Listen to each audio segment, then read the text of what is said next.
Hello there.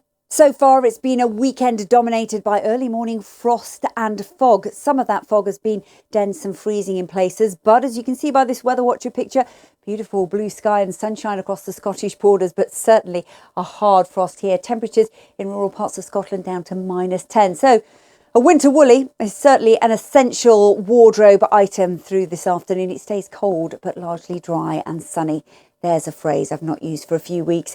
A few scattered showers are likely across the far north of Scotland and running down through the east coast. And some areas could see that fog lingering for a time across the East Midlands and parts of Lincolnshire. And at the same time, down into the southwest, there's a weak weather front that's just clipping Cornwall, the Isles of Scilly, the Channel Isles here, preventing those temperatures from falling too low, a maximum of 11. But elsewhere, it's a cold afternoon for many.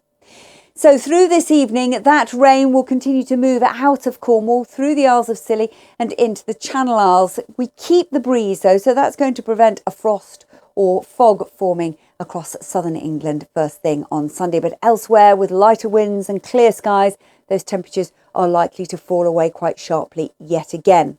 So we could see a frost across Scotland, Northern Ireland and Northern England. Perhaps the fog not as dense because there's going to be a little bit more of a breeze.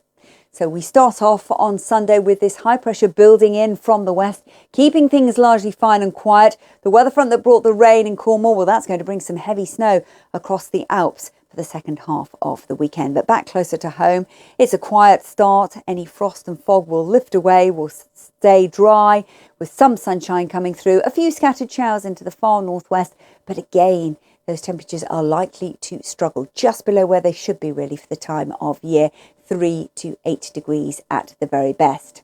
Now, as we go through the week, the first week of December, it looks as though that high pressure is set to stay with us. It is going to drift its way slowly southwards, and then towards the end of the week, that may well allow the winds to strengthen and a few weak weather fronts to push into the far northwest. But the overall story is predominantly dry, settled, but cold, something a little bit milder and perhaps wetter in the northwest later on. Take care.